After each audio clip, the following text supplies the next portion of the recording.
Los Angeles mornings no longer brought Taylor Swift only sunshine, but also a kind of inner restlessness. Even the short breathing intervals between the countless meetings marked on her calendar were no longer enough. But this fatigue wasn't physical. There was something gnawing at her mind lately, an uneasiness she couldn't yet put a name to. His newly established independent production company, Silver Rhythm Studios, was founded to promote young talents in the industry.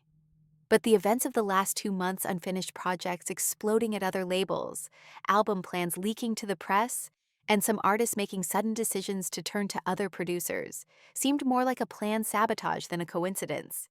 Taylor was in his office. He could have held the coffee mug in his hand for hours, staring into space. Nothing was clear in the files in front of her, but something inside her screamed, "Something is wrong." For the first time, his assistant Elle noticed that details of upcoming productions were being discussed on internet forums. How could these documents have leaked out? System security was high. Access logs were encrypted. Only a few senior executives had access to this data. But in that moment, one possibility became clear in Taylor's mind, sending a sharp chill through her heart. One of them. He couldn't fool himself. He had given everything to this company. This was his dream. And in the heart of that dream, there was now a breaking sound. When Caleb Hartley came into the office that afternoon, Taylor smiled at him in a familiar way. Even though she was storming inside, she wasn't going to let it show on the outside. Caleb was the man who ran the company's operations. On the outside, he was perfect, punctual, courteous, professional. But that day, Taylor noticed that his expression was a little more artificial. Maybe it was just her own fatigue or an instinctive warning. "Caleb, I'd like to review a few internal reports," Taylor said, "including system access logs. Just a routine check." Caleb hesitated, but then nodded. "Sure, we'll do whatever it takes." From then on, Taylor trusted no one. Unbeknownst to his own team, he decided to hire an outside cybersecurity firm. He was too media savvy for this kind of work, but he kept his identity anonymous through his consultant to maintain confidentiality. The analysis took several days, and the result was shocking. Only one user was regularly accessing files, transferring data from the inside to the outside. This person was Caleb. When Taylor reviewed the report, the doubt in her heart gave way to anger, frustration, and a strange loneliness. While everyone called her a world-famous star and a successful businesswoman, she had poisoned those closest to her with her own hand. She hasn't confronted Caleb. Not yet. This was supposed to be a final scene, a shattering, lulling storm. So she kept watching him. She gathered more information. Changes to the company's accounting system. Money that was being diverted, but was actually being paid to certain subcontractors. All the trails converged. With each new piece of information, Taylor's wall of trust crumbled, replaced by a sharp determination. Caleb had sold not only his job, but Taylor's friendship, and that sale would come at a heavy price. That night, walking alone under the lights of Los Angeles, Taylor stopped. She raised her head and looked up at the sky. In the middle of the crowd, as one of the most recognizable faces in the world, all she felt was the silence of betrayal. But the silence was a beginning. It was the first page of a story to be written, not with revenge, but with justice. After the night she learned that Caleb had stabbed her in the back, Taylor Swift began an internal battle. The line between revenge and justice was constantly shifting in her heart. But there was one thing she knew. This story would not end quietly.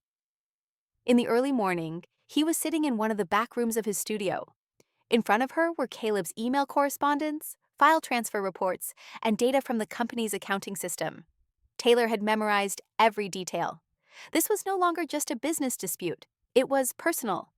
Caleb wasn't just an operations manager. He had been working with him for years. In the beginning, he had stood out for his loyalty and dedication.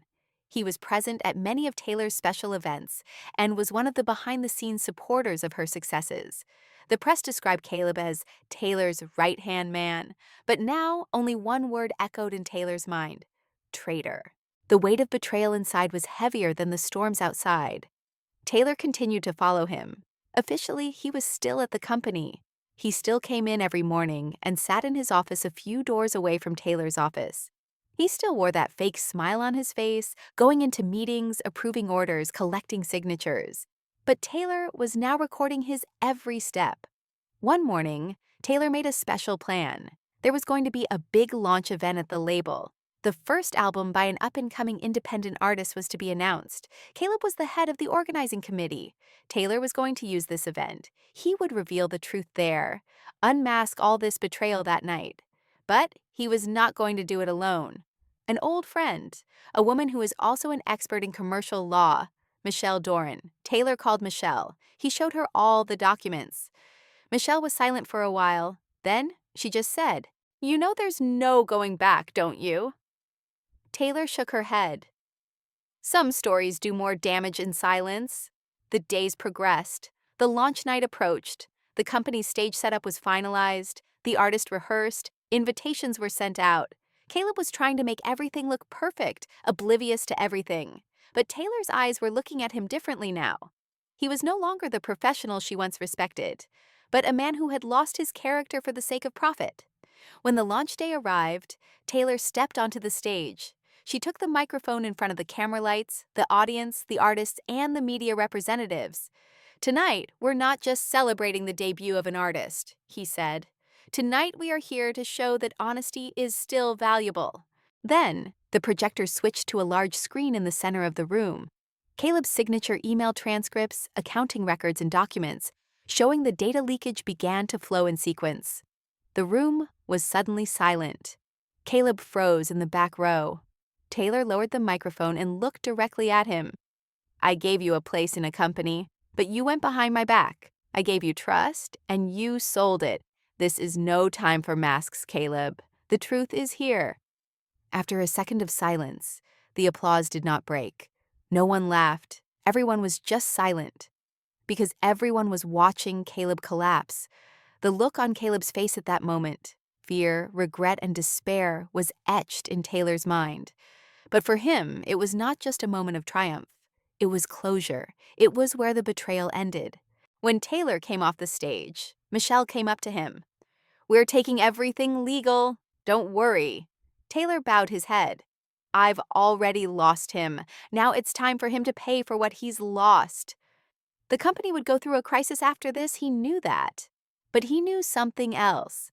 This time there was no falling.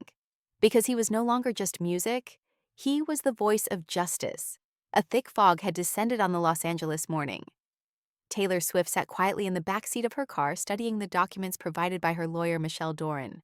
After she had exposed Caleb's betrayal, things had moved quickly. The public was talking about it, social media was divided, and the company's investors were uneasy.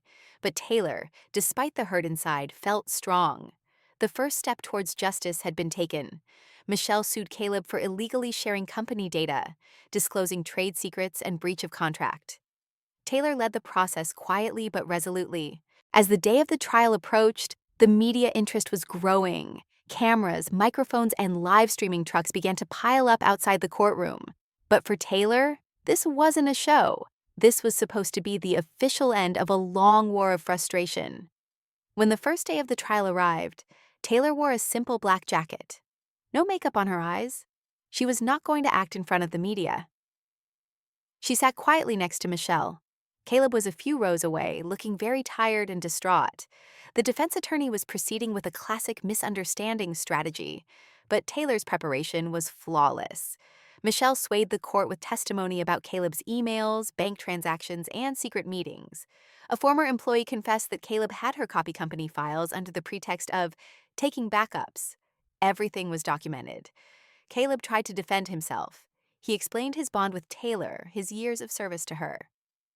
"I never meant any harm," he said. "I was just trying to get what I deserved." Taylor looked up when she heard that sentence. She found it hard to believe that the man she'd worked with for so many years thought it was his right to go behind her back. In that moment, she realized she hadn't taken the betrayal personally, because Caleb had never thought as big as she had. His dreams had never caught Taylor's imagination. The trial lasted days. In his testimony, Taylor said only this: "This case represents not only a betrayal of me, but also a disrespect for all young women who believe in their dreams. I'm not alone here. The person who stabbed me in the back actually disregarded the power of dreams. The courtroom was silent. The judge bowed his head and took notes. The media made this statement the headline the next day. Weeks later, the verdict came. The judge ruled that Caleb was guilty. For 5 years, he could not work for any media, music, or distribution company. He was also required to pay Taylor a hefty sum in financial compensation and moral damages. But Taylor announced that she would not accept this compensation and would give it to charity. "I'm not after money," he said. "I want trust back." When Taylor left the courtroom, the press was there again. But this time he didn't speak into the microphones. He raised his eyes to the sky. He spoke quietly to himself. "They wanted to tear me down, but I rebuilt myself." Then he turned to Michelle and asked, "Is this over?" Michelle smiled. "Legally, yes, but your story is just beginning." Taylor nodded. She was no longer just an artist, but a voice for justice and honor. And this gave her the opportunity to turn every pain of the past into a strength. Taylor Swift was alone in the new office of her studio in Los Angeles. It had been a week since the trial, but time seemed to stand still. The emotions she had experienced after leaving the courtroom had not disappeared immediately. There was a breakdown inside him. There were still fractures underneath the structure that seemed strong on the outside. Because surviving betrayal was not just a case you won, it was an identity you rebuilt. He looked out the window. The sun was spreading lazily over the buildings. The city was bustling, but Taylor's mind was still in the past, in that last moment when she locked eyes with Caleb. Caleb's words in court, "I was just trying to get what I deserved," rang in her ears. Deserve, Taylor thought. Can we really know what we deserve? Or to make room for ourselves on someone else's dream? When is that deserving? Taylor realized she didn't know the answers to these questions, but she knew one thing very well.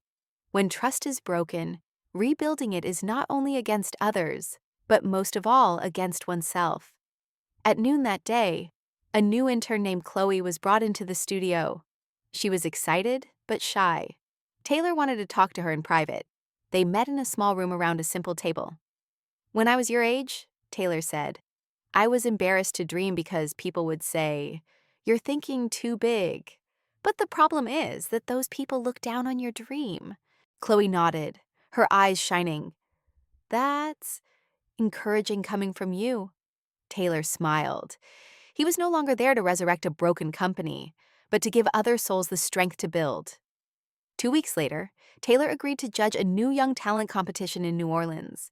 But she wasn't there just for the music. This city was a place of memories for Taylor. There was an old musician he had met years earlier during one of his first independent concerts here, Mr. Leroy. Mr. Leroy once told him, "One day you may lose everything, but if you have inspired someone, you will never disappear." Taylor set out to find him, but a quick search revealed that Leroy had died a year earlier. But his son was still running a small jazz bar in New Orleans. When he walked through the door of the bar, an old piano sounded. Dusty shelves, dim lights, and memories of the past permeated every corner. Taylor asked a waitress working at the bar, "Does this place still bear Leroy's name?" The waiter shook his head. "He is not just a name with us, it's a legacy." Taylor walked to the stage with tears in his eyes. The owner of the bar recognized him. After a small talk, Taylor went on stage that night as a surprise and sang only one song. After the song was over, he took the microphone and said, "There are some people in life who go behind your back, and there are others who quietly watch behind your back and see you grow. Leroy was one of the first men to watch me grow. To honor him is a stand for me." The bar erupted in applause. That night, when Taylor returned to her hotel room, the burden of the past was a little more behind her. Caleb had turned his back on him, but people like Leroy had given him direction. And that direction had carried her to a place bigger than court decisions, where she redefined herself. He opened his phone, took notes by himself. Loyalty cannot be bought with money. It is woven over time. And sometimes, those who are most silent carry the deepest trust. Taylor shared this note on social media the next morning. People shared it thousands of times, because it was not just a legal victory, but a story of spiritual rebirth. The trip back to Los Angeles was quiet. When Taylor left New Orleans, he left behind not only a few memories, but also an emotional burden. But changing cities didn't mean leaving the past behind. Caleb's face was still in her head as she stared out the plane window at the clouds. His betrayal was not just a professional loss, but a blow to Taylor's faith in life. When he stepped into the company building for the first time, the employees stopped for a moment. There was curiosity, respect, and a little guilt in their eyes. Taylor entered his office without speaking to anyone. The office was still the same, but Taylor had changed. It no longer mattered how shiny the place looked, but who was standing in it. He had to take a decision. She could either tear down the system completely and rebuild it from scratch, or she could plaster over the cracks and move on. But Taylor Swift has never been one to settle for superficial solutions. The first thing he did was to call all the managers one-on-one to his room. He asked each one of them a single question. What do you believe in to keep working here? Some were silent, some answered, but Taylor listened not to the answer, but to the tone of silence that came with the question. Because the betrayal was not limited to Caleb. Some of the people on the inside, even if they were not accomplices, confessed in their silence that they had turned a blind eye. Taylor announced a new management structure. He appointed one of his most trusted people, his former lawyer, Ellen Wu, as interim CEO. Ellen was known not only for her legal acumen, but also for her ethical stance. Her arrival sent ripples through the building, because everyone knew that when Ellen came in, injustice would move. After Taylor won the court case, the media focused on another story. Was Taylor Swift rotten from the inside? Television, news websites, commentators, everyone was speculating about the future of the company. Many investors pulled out. Some partnerships were put on hold. The industry was questioning whether Taylor was clean. For Taylor, it was the quietest but deadliest battle. Because the proof of innocence in the eyes of the people was not the law, but perception. He decided to organize a press conference, but it was not going to be a classic PR speech. His plan was different. The hall was packed that day. When the lights came up, Taylor took the microphone and turned not to her notes, but to her heart. And this is how he started speaking. Someone who turned on me targeted not just my company, but the system I believe in. But I know this system can still work because I still dare to trust. At the end of his speech, he mentioned several new projects, but one in particular stood out, a new social enterprise called Second Verse. This project aimed to bring talented but out-of-system young people into music production. This initiative would be nonprofit. It would be funded entirely from Taylor's own budget. When the question and answer session started, someone asked, "Do you think Caleb Hartley is a criminal or just ambitious?" Taylor took a deep breath. Caleb was talented, he was ambitious, but no ambition is worth anything unless it is tested by justice. It made headlines the next morning. But for Taylor, it wasn't the headline that mattered. It was being able to look in the mirror when he got back to his room. That night he was alone again. But this time the loneliness was a kind of rebirth. He looked out the window. The city was hiding its own chaos with its lights. But Taylor was no longer hiding the chaos inside her.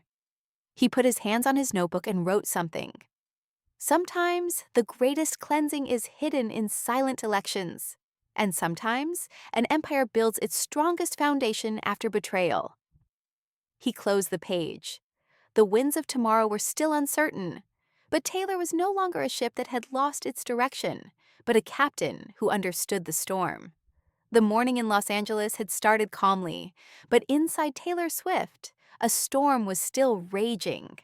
As she stared out her office window, she felt like all the battles inside her had to come to a final end. Caleb Hartley and the chain of insidiousness behind him had been resolved, but the wound was still there. Taylor could see it not only in himself, but in the people who had lost their trust. That morning, Ellen Wu, Taylor's special legal advisor, came into the office with a document.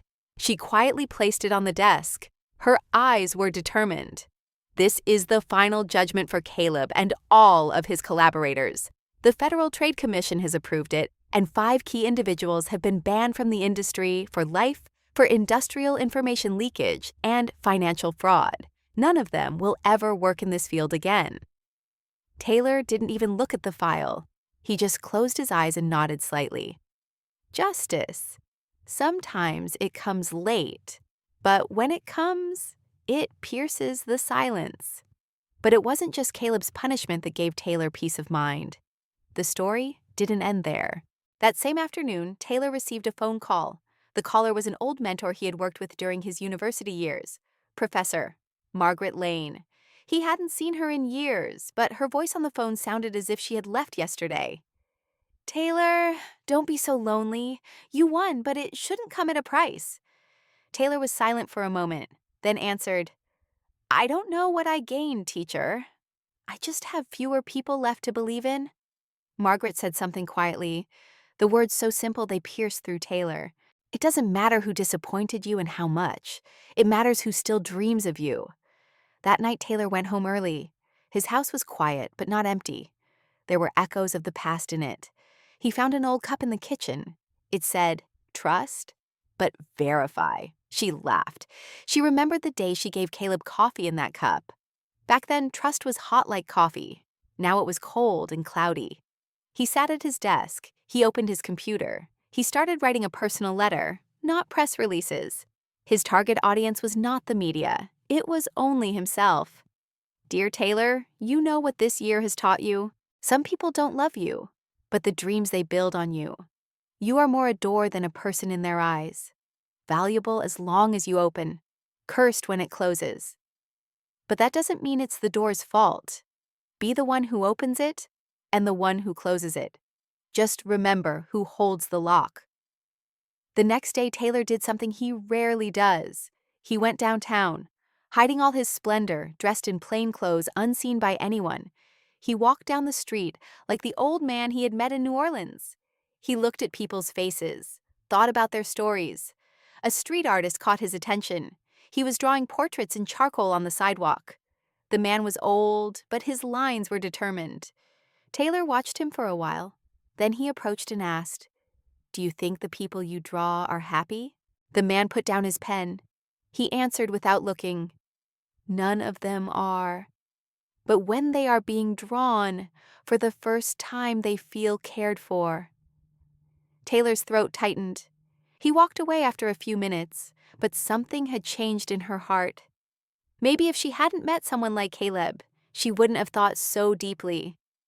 That weekend, Taylor took the last big step. At the conference where he introduced the Second Verse project, he also announced that he was laying a new foundation by changing the name of his own company. The company would now be called Root Note Collective. What does it mean? Everything is rooted in sound, and that sound is sometimes the quietest scream. At the end of the conference, a boy approached Taylor. He had a pen and paper. Instead of asking for an autograph, he said this, one day, when no one believes me either, I want to remember you. Taylor patted the boy on the head. If you forget to believe in yourself, I will remember for you, he said. At that moment, everyone went silent. There was no camera. There was no stage. But humanity was there. Months later, Taylor Swift was still living alone, but loneliness was no longer a fear.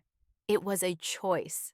There were fewer people around her now, but inside she was much more crowded. Caleb and his collaborators were no longer in the industry.